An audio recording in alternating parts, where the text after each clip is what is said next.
Gracia y paz de Dios nuestro Padre y del Señor Jesús para todos ustedes, amados hermanos y amigos, saludándolos de una manera muy especial en esta hora. Bueno, estimados, quiero pues continuar con el tema que pues quedamos pendiente acerca de lo que hemos venido tratando ya después del tema de los diezmos. Dijimos que íbamos a continuar mirando otros temas que precisamente están allí dentro del mismo verso, del verso 10 de Malaquías 3. Y vamos a ver en este momento el tema. ¿Qué es la casa de Dios según Malaquías capítulo 3, el verso 10? Ese es el tema que vamos a ver a continuación. Les hago un pequeño recordelis acerca de lo que pues vamos a seguir tratando. Ya hablamos el tema de los diezmos, nos falta la parte o la connotación a la parte espiritual. Y ahora vamos a ver lo que es la casa de Dios según Malaquías 3:10. Ya vimos también lo que era el verdadero alfolí, que fue un tema maravilloso. Espero que todos estos temas les sean de bendición para cada uno de ustedes. Recordemos que todo esto es muy importante que ustedes tengan en cuenta, que ustedes puedan estar plenamente convencidos de lo que nos enseña la palabra de nuestro Padre Celestial. Ya que todo lo que se refiere a la palabra de Dios, amado, les quiero decir algo, es importante entenderlo no por una conveniencia, no porque quizás diga, bueno, es que mi pastor lo cree así, yo creo que es así, ¿cierto? No, esto hay que entenderlo con plena certidumbre o convicción. ¿Ve? La convicción es estar plenamente seguro de que así es. No de pronto tomándolo desde la perspectiva de otra persona o del conocimiento de otra persona, sino que nos vayamos directamente a la fuente que es la palabra de Dios y lo podamos corroborar y de esa manera poderlo llevar y que resida totalmente en nuestra alma, en nuestro ser interior, de una manera pues muy convicta. ¿Mm? Bendito sea el nombre de nuestro Padre Celestial. Gloria a nuestro Dios que nos permite esta maravillosa oportunidad pues de estar con vida aún y poder pues compartir en esta hora la palabra de nuestro Padre Eterno o nuestro Elohim. Bien, vamos a dar inicio y vamos a leer allí el pasaje de Malaquías capítulo 3, el verso 10. Y vamos a extraer allí la parte que ya les mencioné o el título del tema. Dice lo siguiente así: traed todos los diezmos al alfolí y haya alimento en mi casa. Bueno, entonces como le dije, vamos a ver qué es la casa de Dios según Malaquías 3. Y ya pues iniciamos, entonces voy a dar algunos argumentos acá, de los cuales la mayoría de ministros que enseñan este tema de los diezmos y todo esto, ellos toman este tema de una manera muy superficial y nunca van a escuchar ustedes que ellos les den una explicación bien, bien explícita a profundidad acerca de lo que dicen estos textos bíblicos. ¿Por qué? Muchos desconocen las verdades que están allí impresas. Y otros saben, pero no les conviene enseñarlo. ¿Por qué razón? Porque ellos pondrían al descubierto las mentiras o los engaños que ellos guardan en sus corazones. Y esto es grave. ¿Por qué? Porque recordemos que hay un texto allí en la carta de, del apóstol Pablo que le escribe a Timoteo. Si no estoy mal, es el capítulo 4 de Timoteo, de la primera carta, el verso 16. que dice lo siguiente, le dice el apóstol Pablo a Timoteo, dice, ten cuidado de ti mismo y de la doctrina. Persiste en ello, pues haciendo esto, dice, te salvarás a ti mismo y a los que te oyeren, o sea, los receptores, las personas que están allá sentados en una banca o en una silla, esos receptores que están escuchando el mensaje. Entonces, ellos estarían implicados dentro de esta parte en cuanto a lo que tiene que ver la salvación, porque ya que dice que haciendo esto te salvarás a ti mismo y a los que te oyeren, quiere decir claramente que aquella persona que predique una falsa doctrina, una falsa enseñanza al pueblo, no solamente está perjudicándose él que es el emisor, sino que también a los receptores, aquellos que están recibiendo ese mensaje, ellos también van a ser perjudicados. ¿Por qué razón? Porque ellos están recibiendo un mensaje distorsionado, una mala información. O sea, ellos quedan totalmente fuera de lo que tiene que ver en relación a lo que es la salvación. ¿Por qué? Porque los está comprometiendo la salvación de ellos. ¿Ve? Por eso dice, porque haciendo esto te salvarás a ti mismo y a los que te oyeren. Es muy claro. Entonces yo, si estoy dando una mala información, estoy predicando un evangelio, un mensaje anatema, entonces estoy llevando esas almas a la perdición, a la condenación. Y por ende a mí también, pues Dios me va a dar a mí retribución en base a lo que yo enseñé mal. ¿Mm? Entonces es ahí. Es ahora que estamos en vida donde debemos hacer las correctivas, lo necesario, lo que está mal hay que corregirlo, hay que nuevamente, hay que enmendar todo eso, ¿sí? Y reconsiderar las cosas y enseñarlas de manera correcta, de tal manera que pues yo sea un beneficiado en el reino en cuanto a la salvación y la persona que escuche el receptor. ¿Mm? Aclaro esto. Entonces, pero muchas personas lamentablemente, al enseñar todo lo que es la temática doctrinal de la Biblia, o todo lo que tenga que ver de las doctrinas del compendio bíblico, muchos la acomodan a su parecer. ¿Mm?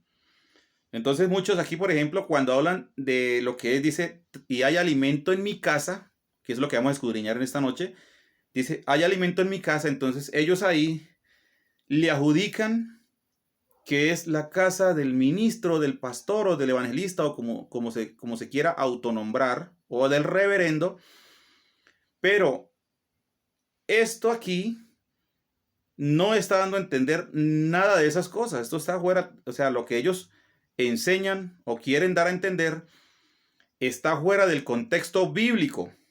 Y eso es lo que vamos a ver en esta noche. Lo que vamos a hacer en esta noche es a desenmascarar toda esa información falsa que le han introducido a la iglesia de nuestro Padre Celestial, a la iglesia de Dios aquí en la tierra. Y es muy importante, como les digo, hermanos, de analizar la palabra de Dios a profundidad. Entonces, la casa de Dios, escúchese bien lo que les voy a decir. La casa de Dios, aquí, de lo que menciona en Malaquías, se está refiriendo al templo que existía en el momento, aquel templo que Salomón había construido. Y ahora pues les voy a compartir una breve síntesis histórica para que tengamos un poquito de idea. ¿Mm?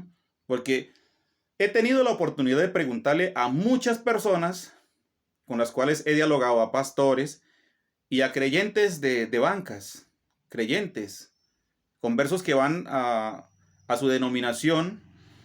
Cuando he tratado con ellos acerca de este tema del diezmo, les digo, bueno, ¿ustedes entienden qué es el diezmo? ¿En qué consistía el diezmo? ¿Eran dinero o eran alimentos? ¿Qué era? Y ellos simplemente saben decir, no, pues a mí el pastor me ha enseñado que es que tengo que sacar la 10ª parte de lo que yo gano y llevarlo a una alfolía allá en un cajoncito que se guarda allá en el templo, en el supuesto templo, que ellos le llaman. Y ya pues el pastor vive de esto, de los diezmos y las ofrendas y todo aquello, ¿cierto? Entonces, ellos matizan todo este tipo de cosas de esta manera y no saben dar más explicación de ahí. Es más, le he preguntado a pastores también. Ellos dicen, no, pues la casa de Dios se refiere aquí la iglesia. Aquí la iglesia, el templo acá.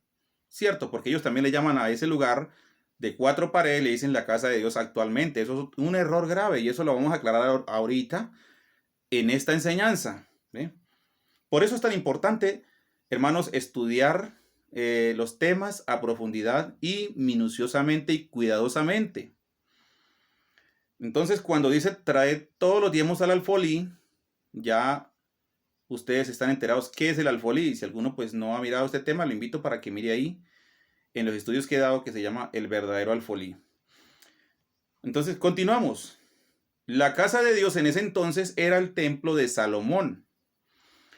Y cuando dice, hay alimento en mi casa, esto da a entender aquí en el momento que el profeta o que Dios habla a través del profeta Malaquías, el mensajero, le está diciendo al pueblo que nuevamente lleven los diezmos que consistían en comida en la parte agrícola y ganadera y la simiente de la tierra. Todo en esto consistía el diezmo, mas no era dinero, porque repito, la Biblia nunca menciona que Dios haya exigido en su gobierno teocrático el diezmo en dinero. Eso no se encuentra, eso es antibíblico. Y ya eso pues está explicado a más no poder. Sino que le está nuevamente invitando al pueblo que se reivindique a traer el sustento, lo que era el diezmo. ¿A dónde? Al alfolí que estaba cerca del templo.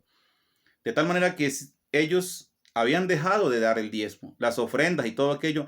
Habían dejado de darle mantenimiento o ayuda a los huérfanos, a las viudas, a los extranjeros y a los levitas. Estos 4 personajes que estaban allí implicados en ser beneficiados con este alimento, con este diezmo. Entonces ellos habían desistido. ¿Por qué? Porque ellos se habían apartado del Señor. En ese momento entonces eran caracterizados como ladrones, porque era una ley que se había estipulado, según Deuteronomios capítulo 14, el verso 22, era algo indefectible que tenía que hacerse. Eso no se podía negociar. Ellos tenían que cumplir con esta ley. De las 613 ordenanzas, el diezmo estaba incluido allí. Y el diezmo era una ley, o sea, tenía que consumirse bajo una ley ceremonial.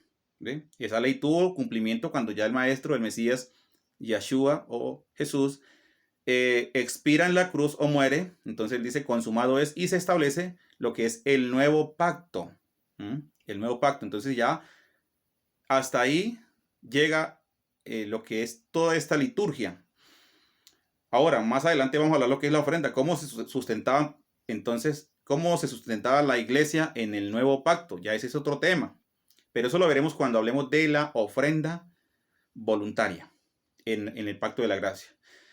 Por ahora estoy explicando lo que era alimento en mi casa. O sea, ¿qué era en ese entonces la casa de Dios? Repito, era el templo de Salomón. A eso se le llamaba la casa de Dios. ¿Sí? Y ahora lo vamos a ver un poquito más a profundidad. Entonces, cuando dice hay alimento en mi casa, se estaba refiriendo a esto, que llevaran el diezmo. Y que hubiera alimento para ¿quiénes? Para los sacerdotes, para los levitas, porque a los levitas principalmente y sacerdotes fue dado el mandamiento de exigirle al pueblo que le diera los diezmos. O sea, esto lo recibían en remuneración por el servicio en el tabernáculo, en el templo. Esa era la porción o la heredad de ellos, porque ellos no habían recibido tierras ni heredad, repito. La tribu de Leví no había recibido tierras. Entonces, por ende, lo que estipula el Señor allí, según Números capítulo 18, el verso 20, Él les deja clarificado a través de Moisés que Él sería su porción, su heredad y también los diezmos. En base a esto, los levitas también sacaban el diezmo de los diezmos. Cosa que hoy en día también muchos pastores hacen esto. Sacan la décima de la décima de lo que le dan en dinero y lo llevan supuestamente al alfolí o lo envían a un lugar que ellos manejan, un fondo de recursos para, ellos dicen que para ayudar a otros ministros, para enviar misioneros a otras partes, bueno, para sustentar a muchos obreros que ellos envían a los campos blancos. Entonces, de ese diezmo de los diezmos sacan para proveerles a ellos la manutención. ¿Ve? Pero esto es totalmente ajeno a lo que realmente está en el nuevo pacto. Nada tiene que ver esto. Esto se aplicaba solamente en el antiguo pacto, no en el nuevo pacto. ¿Ve? deben de entender ustedes claramente por la palabra del Señor que el diezmo fue dado directamente a la nación de Israel. ¿Ve? A ellos tenían que cumplir con esta ley. ¿Ve? Y si ellos no cumplían con esta ley, entonces estaban bajo maldición. ¿Mm? Allí cuando lleguemos al tema acerca de lo que es el devorador, porque vamos a seguir mirando acá, ya después de esto miraríamos, es factible, el tema es factible probar a Dios en el pacto de la gracia. Después miraremos la ventana de los cielos y después, ¿qué es el devorador? ¿Sí? Entonces, cuando estemos allí en el tema del devorador, vamos a mirar qué era las consecuencias tan devastadoras que tenían ellos cuando no cumplían con todas las ordenanzas de Yahweh. Entonces, cuando ellos no cumplían uno de esos puntos, ellos venía maldición sobre ellos. Pero cuando ellos obedecían, entonces la bendición de Dios era a granel, tanto que no abundaba, sino que sobreabundaba en gran manera. Y muchos, por ejemplo, hoy dicen, no, es que si usted trae el diezmo y esto, Dios le va a proveer en abundancia y usted va a ser un hombre prosperado, usted va a ser un hombre adinerado, usted va a tener, mejor dicho, los cielos abiertos todo el tiempo, no va a pasar necesidad, escasez, ni nada, ni hambre. Eso es totalmente falso, hablándolo a este tiempo, porque si miramos en este tiempo de gracia, quienes pasaron gran necesidad, primeramente fueron los apóstoles, que Pablo muchas veces andó hasta desnudo, aguantó hambre, en azotes, en cárceles, viceversa, y la muerte de ellos concluyó de una forma muy trágica. Quien lee la historia se dará cuenta. Entonces la pregunta es, no, las bendiciones en el antiguo pacto todo se enfocaba siempre como a la parte literal. O sea, Dios les bendecía a ellos de una manera extraordinaria en la parte literal, en la parte física. De hecho, que ellos eran una nación muy poderosa cuando ellos cumplían con todos los mandamientos a cabalidad, pero eso no pasaba nunca. Ellos nunca, siempre faltaban, cuando no faltaban en una cosa, faltaban en otra. Entonces, ¿qué pasa? Ya en la gracia nosotros tenemos algo mejor. Nosotros estamos cimentados sobre mejores promesas, dice la escritura en Hebreos. Nosotros tenemos lo más grande que es la salvación, la vida eterna.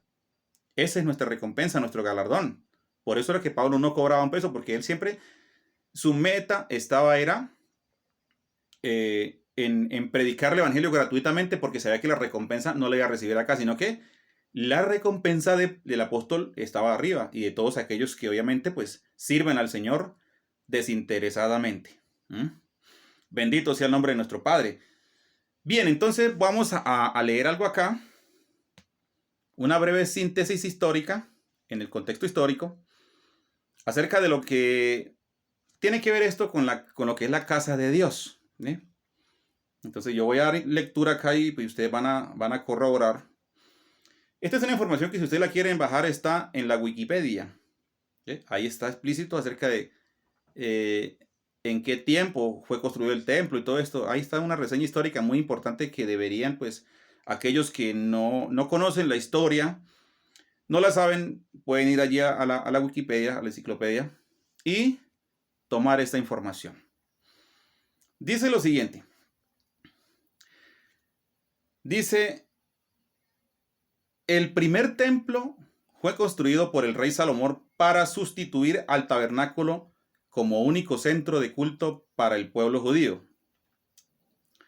Sigamos leyendo acá. Según la Biblia, se trataba del único santuario legítimo del pueblo israelita y contenía en su interior el arca de la alianza, un altar de oro, candeleros del mismo metal, una mesa con panes sagrados o los panes de la propiciación y demás utensilios empleados para llevar a cabo el culto del Elohim, Yahweh. Dice, se localizaba en la explanada del monte Moriah, en la ciudad de Jerusalén, posiblemente donde se encuentran la cúpula de la roca y la mezquita de Al-Aqsa. Suelen distinguirse, dice, dos templos sucesivos. El llamado primer templo o templo de Salomón fue construido según la Biblia por el rey Salomón para sustituir al tabernáculo como único centro de culto para las 12 tribus de Israel. Su construcción marcó una ruptura con la tradición hebrea según la cual el Elohim Yahweh moraba en una tienda en el tabernáculo y no en una casa. Los libros históricos de la Biblia indican que fue saqueada por el faraón Sisat en el año 925 a.C., dice, profanado por algunos de los reyes de Judá y destruido por los babilonios durante el tercer asedio de Nabucodonosor, rey de Babilonia. Segundo, contra Jerusalén en el año 587 a.C. Dice, no hay restos arqueológicos del mismo.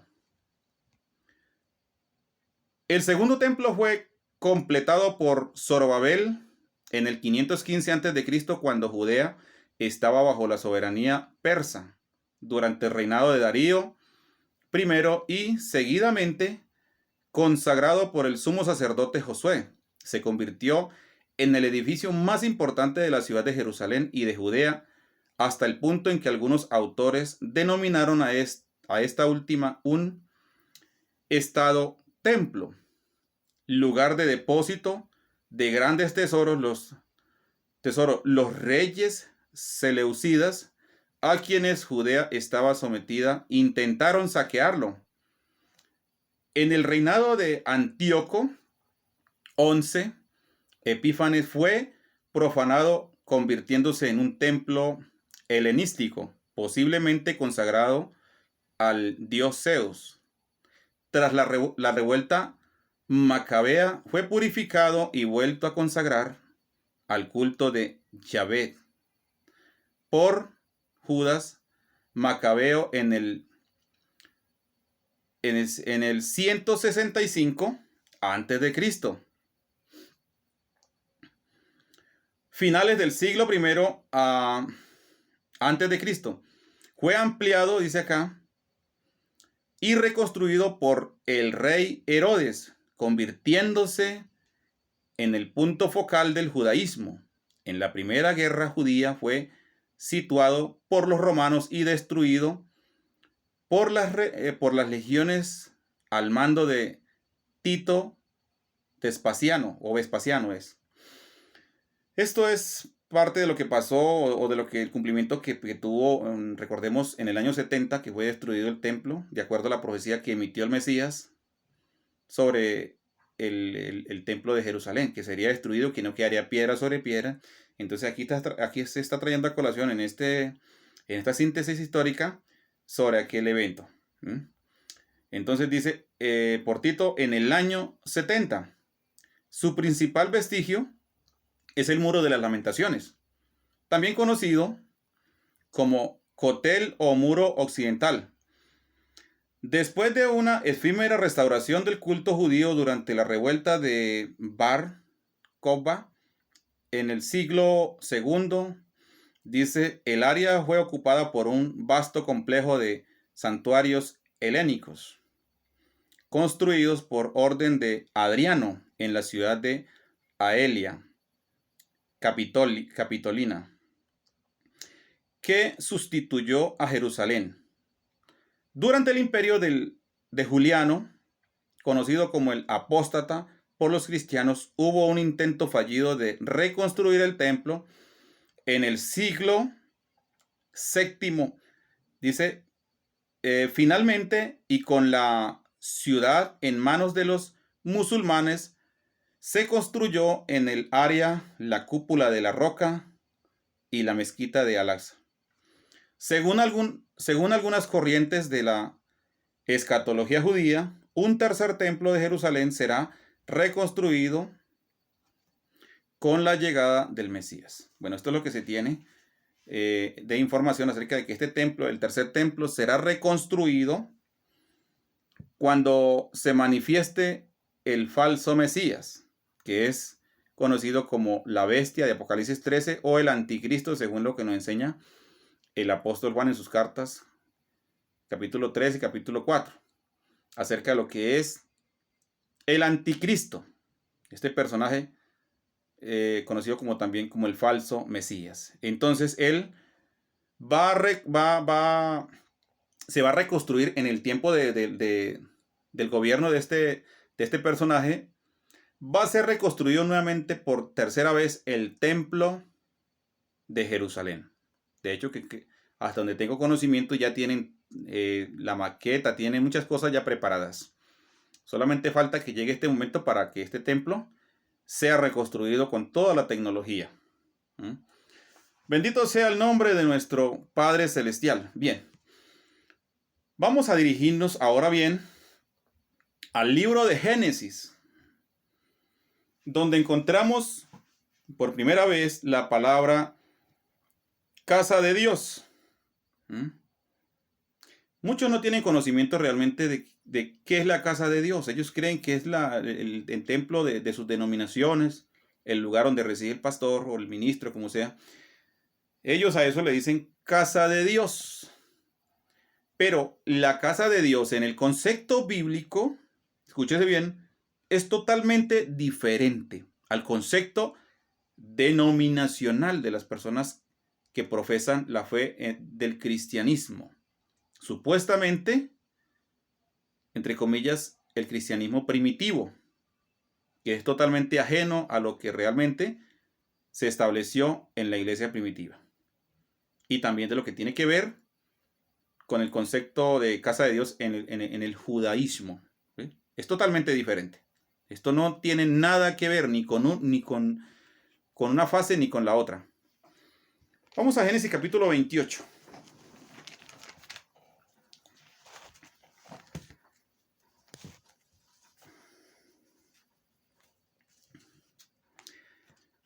Génesis capítulo 28, vamos a leer unos pasajes bíblicos allí para matizar todo esto que estamos viendo acerca de lo que es la casa de Dios. Dice Génesis capítulo 28, el verso 16, vamos a leerlo allí hasta el 19. Dice, y despertó Jacob de su sueño y dijo, ciertamente Yahweh está en este lugar y yo no lo sabía. Y tuvo miedo y dijo, cuán terrible es este lugar, no es otra cosa que casa de Dios y puerta del cielo. Y se levantó Jacob de mañana y tomó la piedra que había puesto de cabecera y la alzó por señal y derramó aceite encima. Bueno, todo esto tiene aquí una connotación a la parte espiritual. Algo que les voy a decir, ahora estamos viendo lo que es la casa de Dios literalmente, lo que fue la casa de Dios literalmente, porque ya Dios actualmente no tiene ningún lugar. Ya si no hay templo en Jerusalén, donde podríamos decir por una pequeña justificación, bueno, Dios está allí porque allí está el templo, allí está la casa de Dios. De pronto tendría algo de justificación, pero no. Y menos actualmente en esos templos donde la estructura o el modelo, el diseño son de los templos paganos, porque nada tiene que ver realmente con el verdadero templo, ya que el diseño del templo fue un diseño o una maqueta de lo que es el santuario celestial. Entonces, todos estos otros templos que construyen por ahí no tienen ni en lo mínimo parecido a lo que Salomón edificó como casa para Yahweh. No tiene nada ni en lo mínimo de relación. ¿Mm? Que ellos le quieran adjudicar a esto, que es la casa de Dios, es otra cosa o es otro cuento. Pero eso no tiene fundamento en lo que es el contexto bíblico. Entonces, por primera vez encontramos acá acerca del sueño que tiene Jacob y despierta y dice, cuán terrible es este lugar, no es otra cosa que casa de Dios y puerta del cielo. ¿Mm? Y dice que Jacob se levantó de mañana y tomó la piedra que había puesto él de cabecera y la alzó por señal y derramó aceite encima de ella. Esta piedra tiene una relación con lo que es el Mesías, porque el Mesías es la roca. Piedra o roca, pues es equivalente, son sinónimos. Tiene que ver con el Mesías. Recordemos que el Mesías también fue ungido, ¿ve? Ungido con el poder de lo alto del Espíritu Santo antes de iniciar su ministerio. Entonces, este aceite, aquí notemos que Jacob dice que derrama aceite sobre esta piedra. Es una tipología de lo que pasó con el Mesías. El Mesías es la roca, es la piedra. Es también, pues, él fue ungido, no con un aceite literal, sino con el poder del Espíritu Santo cuando fue bautizado y desciende el Espíritu Santo sobre él.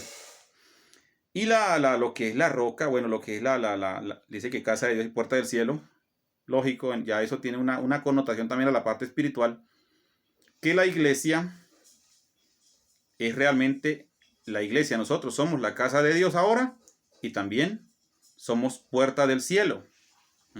Porque nosotros somos puertas también. El Señor también dijo, yo soy la puerta, el que por mí entrare será salvo. Por ende nosotros también somos puertas. Él es luz, nosotros también tenemos ese título de luz. ¿Sí?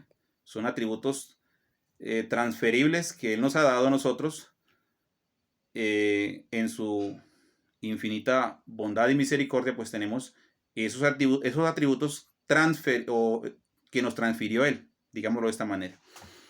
Bien, entonces aquí encontramos cuando dice casa, la palabra casa de Dios, pero realmente eso era una casa de Dios. O sea, en ese momento era una casa de Dios ahí.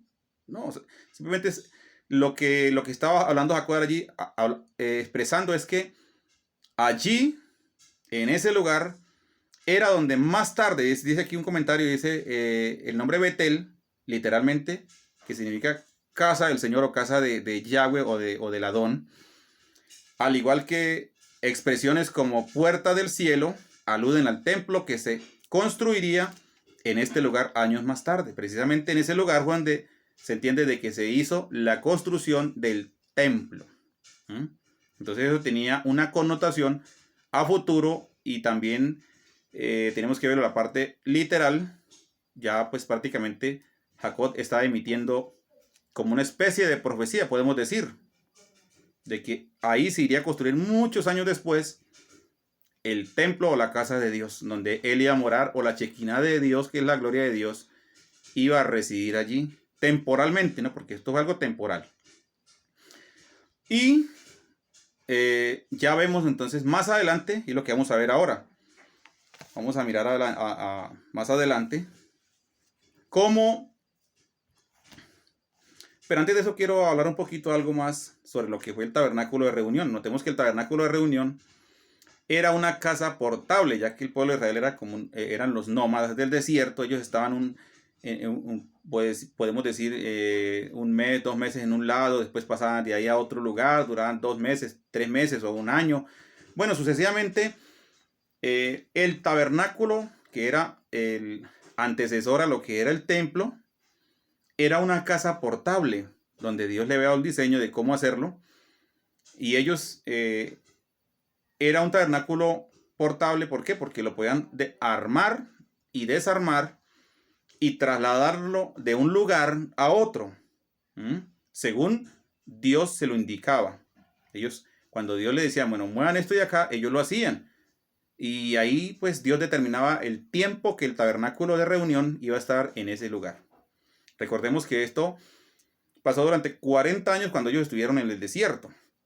Pero ya, una vez que el pueblo de Israel, los hijos de los que habían entrado al desierto, que duraron 40 años, los hijos de ellos junto con Josué, cuando ya ellos ingresaron a la tierra prometida, allí ya, entonces, por medio de David siente en su corazón hacerle pues una casa a Dios. O sea, él pide que se haga una casa para el Eterno, para el Padre Celestial, para Yahweh. Entonces vamos a mirar allí unos pasajes bíblicos, lo cual pues nos van a ayudar a corroborar con lo que estamos hablando, que es segunda de Samuel capítulo 1, el verso 16. Vamos a mirar allí algo importante, donde dice claramente, dice que, vamos a leer allí, dice: aconteció que cuando ya el rey habitaba en su casa, después de que Yahweh le había dado reposo de todos sus enemigos alrededor, dijo el rey al profeta Natán: mirad ahora, yo habito en casa de cedro, y el arca de Dios está entre cortinas. Y Natán dijo al rey: anda y haz todo lo que está en tu corazón, porque Yahweh, dice, está contigo. Ahora bien, sigamos leyendo. Dice: aconteció que aquella noche que vino palabra de Yahweh a Natán diciendo: ve y di a mi siervo David, así ha dicho Yahweh, tú me has de edificar casa en que yo more. Eso es un autointerrogante, ¿cierto? Dice, tú me has de hacer casa en edificar casa en que yo more. Entonces, sigamos leyendo acá. Ciertamente no he habitado en casas desde el día en que saqué a los hijos de Israel de Egipto hasta hoy, sino que he andado en tienda, dice, o sea, refiriéndose al tabernáculo de reunión, y en el tabernáculo, dice, ¿m? Y en todo cuanto he andado con todos los hijos de Israel. Ahora bien, vamos a saltar unos textos, que es el 12, dice, cuando tus días sean cumplidos y duermas con tus padres, yo, dice, levantaré después de ti a uno de tu linaje, el cual procederá de tus entrañas y afirmaré su reino. Nótese, él dice, él edificará casa a mi nombre y yo afirmaré para siempre el trono de su reino. Yo seré a él padre y él será a mi hijo y si él hiciere lo malo, yo le castigaré con vara de hombres y con azotes de hijos de hombres. Vamos a mirar algo acá muy importante, que esto está allí ya, pues vamos a mirar otros pasajes bíblicos, pero quiero adelantarles algo muy importante, es que ya el rey David hace los preparativos, busca los materiales, todo aquello que se necesitaba para construir el templo o la casa de Dios en ese entonces. Y vemos que Dios no le permite a David construirle casa, sino que él le dice que era Salomón, el cual iba a suceder a él, era quien le iba a construir casa a su nombre, ¿m? Casa para él. Entonces vamos a mirar allí, eso está allí miramos allí unos pasajes bíblicos que está en Crónicas. Voy a buscarlo y ya vamos para allá. Muy importante entender acá cuando ya dice aquí Crónicas capítulo segunda de Crónicas 3, 1 al 17. Bueno, yo no voy a leer todo porque ya me extendería demasiado, entonces ya quedaría el video muy largo. Ustedes lo pueden leer, aquí les estoy dando los pasajes bíblicos, ustedes pueden leer allá los textos mencionados y también segunda de Crónicas capítulo 3 hasta el verso 17. Entonces miren lo que dice acá, voy a leer algunos pasajes. Comenzó Salomón a edificar la casa de Yahweh en Jerusalén, en el monte Moriah. Eso era lo que leímos en la síntesis histórica, que había sido mostrado a David, su padre, en el lugar que David había preparado en la era de Ornán, Jebuseo, y comenzó a edificar en el mes segundo, a los 12 días del mes, en el cuarto año de su reinado. Y bueno, aquí vemos que ya le da las medidas, aquí empieza él a hacer todo, empieza a construir la casa para el Padre Celestial. ¿Mm? El Padre Celestial pues iba a morar temporalmente en una casa hecha con todo lo mejor en estructura, con parte de oro, piedras preciosas, todo aquello.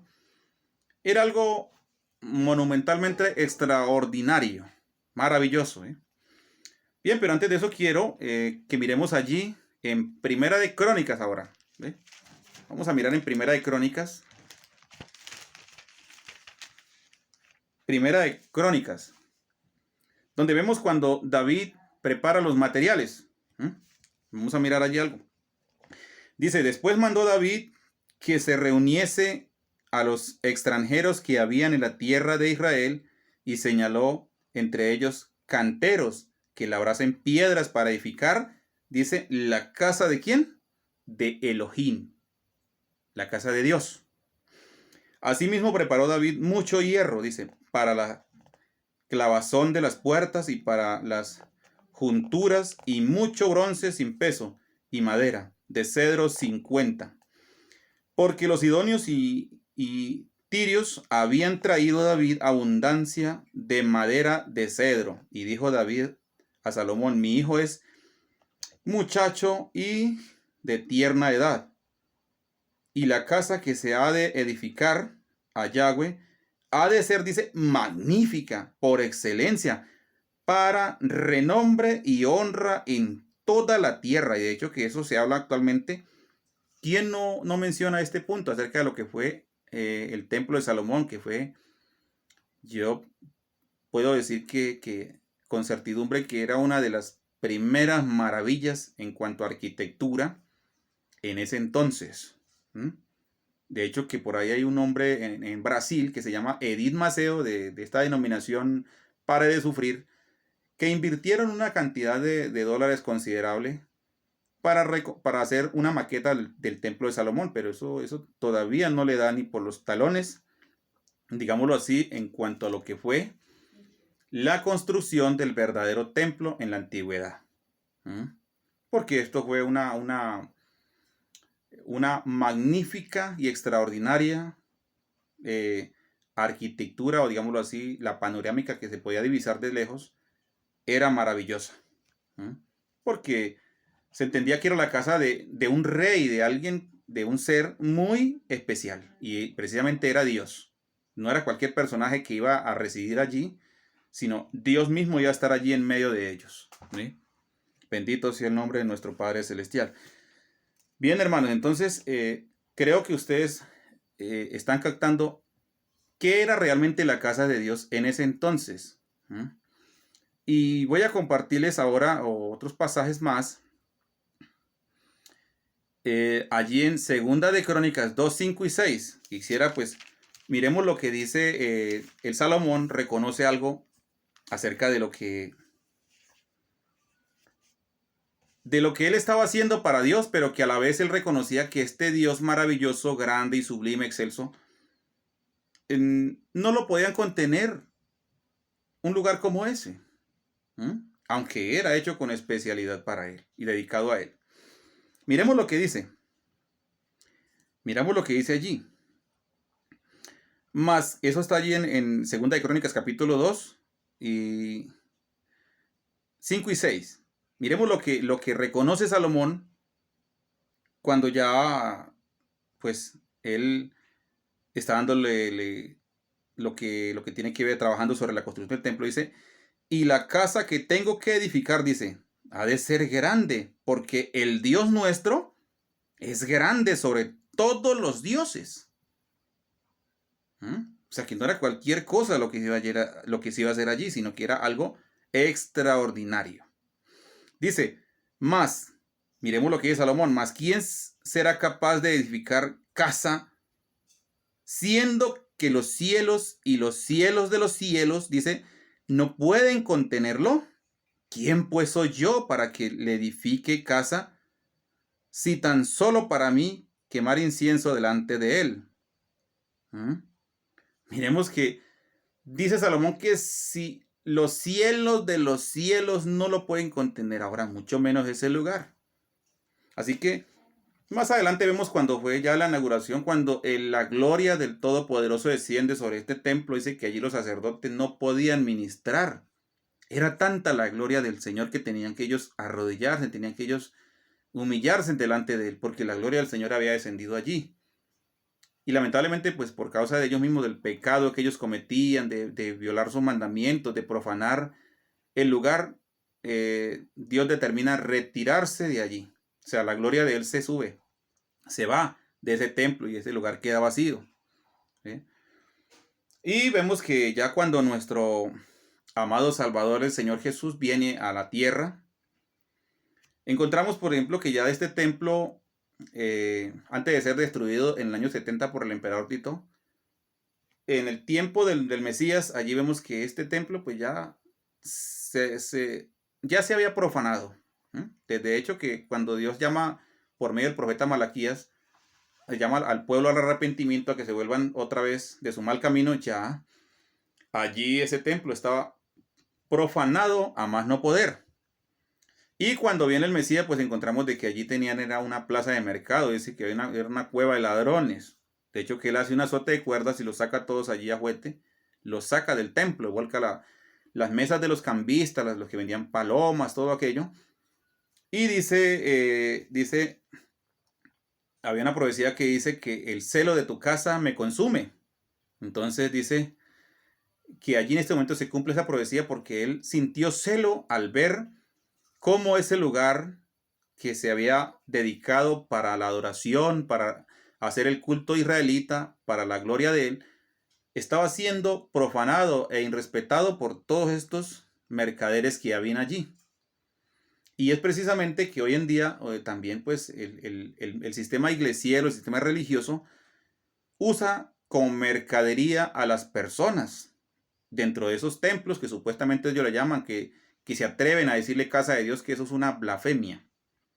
¿Ve? Porque esos lugares no son la casa de Dios somos nosotros, y si no somos nosotros, pues no es ningún lugar de esos de cuatro paredes, porque Dios, para él, esos lugares no significan nada, repito. Así que muchos de ellos se procuran se preocupan por embellecer todos estos lugares, de adornarlos con tantas cosas y esclavizar inclusive a aquellos hermanos a que hagan actividades de una y otra, que saquen, siembren cultivos, porque yo fui partidario de eso. Le tengo que decir así claramente acá, yo fui partidario de ayudar a construir esos templos, de trabajar para poner recursos allí económicamente, trabajo secular y también pues en dinero para supuestamente hacerle una casa a Dios, lo cual es un error. ¿Eh? Esto tiene más bien otra forma o sea, se pudiera decir de otra manera, pero ellos no lo hacen. Humildemente se puede decir un lugar de reunión. ¿Ve? Pero no, ellos le llaman es templo o casa de Dios, lo cual es una blasfemia, porque Dios claramente, el apóstol Pablo en Hechos capítulo 17, el verso 24 dice que Dios no habita en templos hechos por manos humanas. ¿Ah? De hecho, que en la gracia de Dios ya Él se alejó de esos templos. Él ya no habita en ninguno de esos templos, y menos en esas sinagogas, porque son sinagogas de Satanás. Eso es lo que dice. De hecho, que desde allí expulsan a las personas cuando ellos no están de acuerdo con alguna doctrina, con alguna herejía. Entonces la persona que se subleva contra ellos o se insubordina es expulsado. ¿Ve? Ese es excomulgado, como en la Edad Media, cuando los papas excomulgaban a sus cleros, a sus laicos, perdón, cuando ellos no pagaban una carta que se emitía de parte del papa, eran cartas donde se cobraba el perdón. Eso se llaman las indulgencias. Eran cartas de acuerdo al estatus social de la persona. Se le cobraba la carta. Si la persona era un adinerado, un hacendado, un rico, pues la carta le valía más. Si era las personas de la plebe, de lo más bajo, entonces también tenían cierto precio. Cuando esta persona no pagaba lo que eran las indulgencias, entonces era excomulgado y posiblemente hasta asesinado. ¿Por qué? Porque ellos lo consideraban como un hereje que estaba en contra de sus normas, de sus estatutos establecidos, de sus mandamientos de hombre. Entonces, hoy en día pasa lo mismo en todos esos templos, al igual que pasaba allí en Jerusalén, donde han hecho una mercadería, donde habían profanado todo eso. Ahora, hoy en día, el pueblo del Señor pues es involucrado en esto, en un sincretismo donde ellos profanan sus cuerpos, sus vidas, ofreciendo un servicio supuestamente a Dios, pero no tiene nada que ver con Dios. Está ajeno totalmente o está lejos de todo esto. Entonces, amados hermanos, entiendan que actualmente el Señor ya no habita en templos hechos por manos humanas. Para eso voy a leer un pasaje bíblico final que está en Isaías capítulo 66.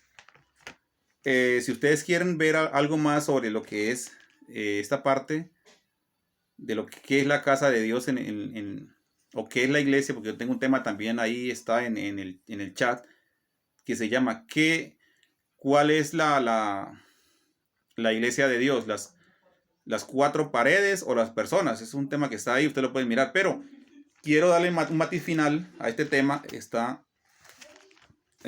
con Isaías capítulo 66. Vamos a darle una conclusión final a esto. Espero que hayan entendido, hermanos, y esto les sea de bendición para ustedes. Porque este es un tema que, repito, no lo enseñan. Creo que casi que ninguna de esas denominaciones, a menos que sea que ellos hayan entendido o algún hermano que haya entendido la verdad, entonces le va a explicar esto así como yo le estoy explicando a usted, y quizás de pronto algunos que tienen más capacidad lo hacen. ¿Sí? Eso es así. Pero aquí pues traigo humildemente este tema Y miremos lo que dice Isaías capítulo 66. Note lo que dice el apóstol Pablo y también lo corrobora Esteban. Cuando fue apedreado en el capítulo 7 de Hechos, él habla también que había proveído que se construyera un templo para él. Pero luego él dice, no, pero ciertamente Dios ya no habita en templos hechos por manos humanas. Vamos a leer ese pasaje bíblico y este. Dice, mira lo que dice Dios. El mismo Dios que manda a construir este templo, ahora mira lo que dice.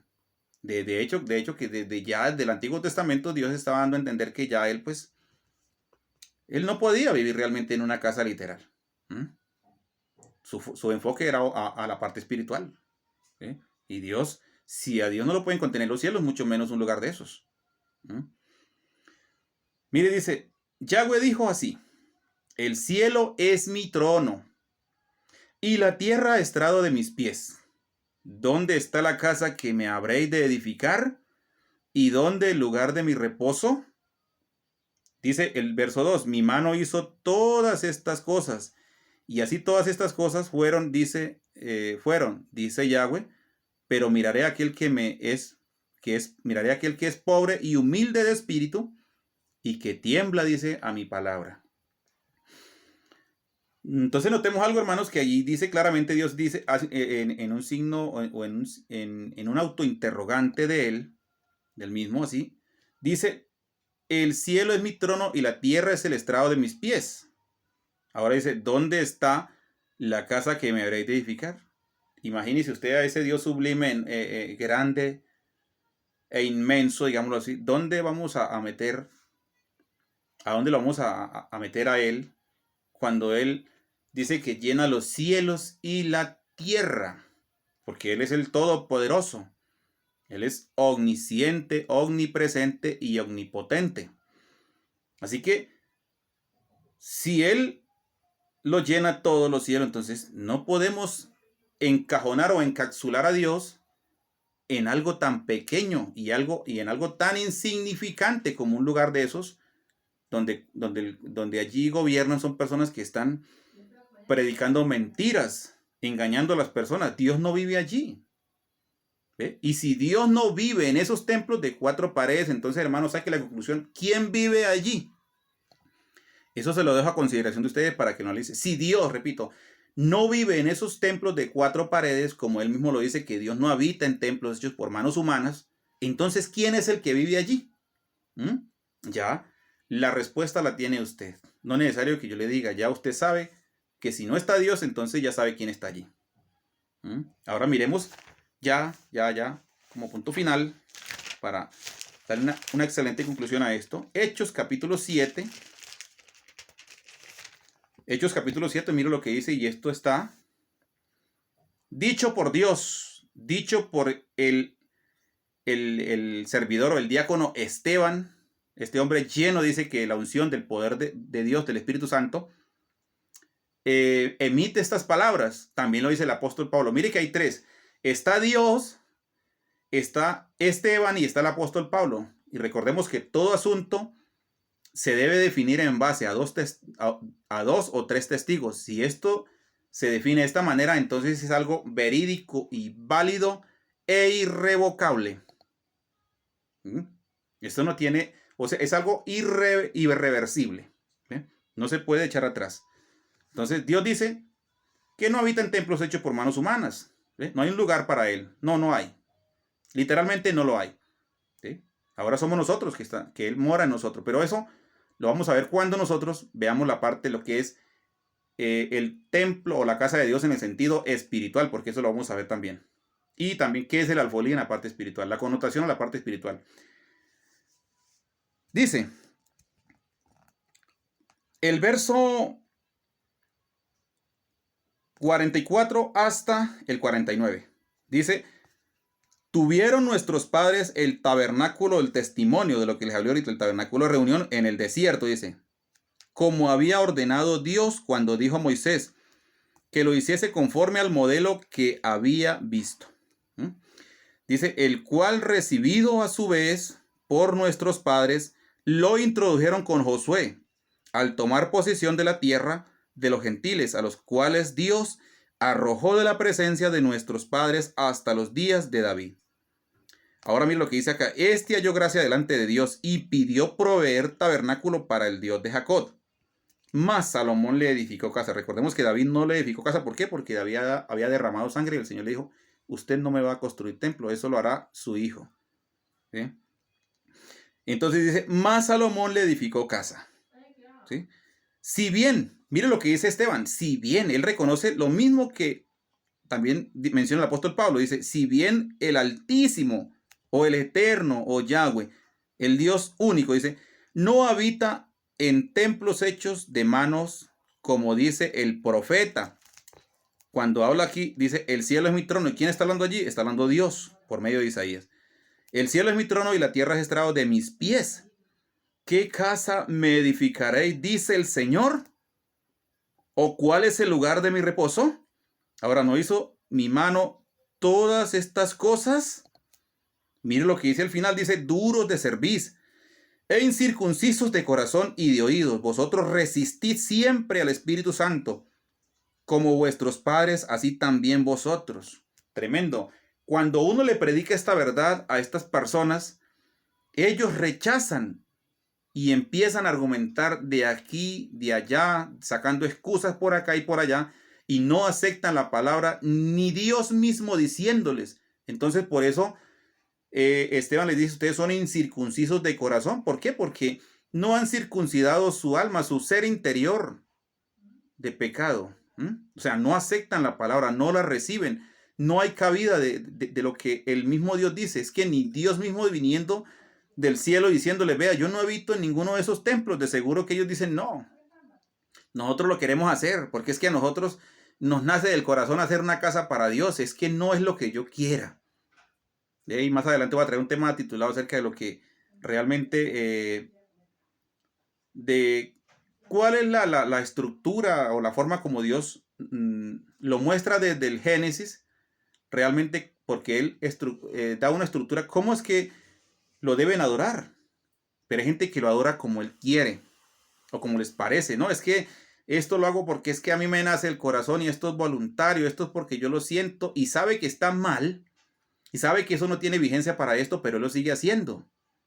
¿Sí? Entonces no le importa lo que Dios diga. Si Dios le dice, no, vea, yo no habito en templo hecho por manos humanas, pues, hombre, yo tengo que aceptarlo y creerlo y recibirlo de buena manera.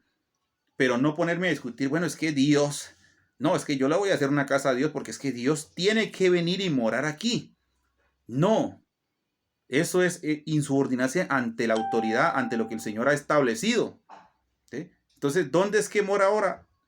A través de su espíritu mora en nosotros. Nosotros somos ese templo. Tenemos que embellecer nuestra vida, nuestra alma, purificarla, limpiarla para que ese templo sea más agradable, más santo. Por eso la escritura dice en Apocalipsis, dice que el que es santo,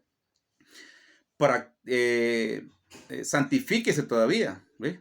El que es santo santifique todavía, pero el que es inmundo sea inmundo todavía. Y el que es justo practique la justicia todavía.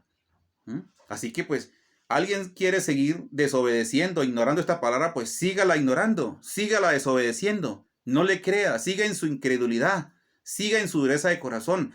Pero algo les digo, y lo que dice el Señor es que Él traerá retribución. Ahora bien, el mensaje tajante que está allí en Apocalipsis capítulo 18, el verso 4, dice, salid del medio de ella, pueblo mío. Salid de esa estructura babilónica, pagana, romana. Porque se han encapsulado bajo la liturgia pagana babilónica, es lo que han tomado ellos, donde ellos allí supuestamente dicen que adoran a Dios y lo bendicen, pero con los demás hechos, con otra cantidad de cosas, están negando todo. ¿Por qué? Porque están estructurados bajo una plataforma pagana babilónica, no bajo la plataforma o lo que ha estructurado Dios a través de su palabra, bajo las directrices de Cristo o el Mesías y sus apóstoles. Por eso dice, edificado sobre el fundamento de apóstoles y profetas, siendo Jesús el Cristo mismo la principal piedra del ángulo. Él es la roca donde debemos edificar, y edificar implica de que debemos tomar su mandamiento, hacer lo que Él nos ordena, no lo que nosotros querramos a nuestro antojo. Tenemos que tomar el diseño del Mesías, del Maestro. Eso es lo que cuenta y eso es lo que vale. El resto son conceptos fuera del margen bíblico y nada tienen que ver. Entonces, mis hermanos, saludos para todos, bendiciones. Espero que esta enseñanza les sea de grande bendición para sus vidas. Un fuerte abrazo y que nuestro Padre, el eterno Dios, Elohim, les guarde y su amado Hijo les continúe bendiciendo grandemente.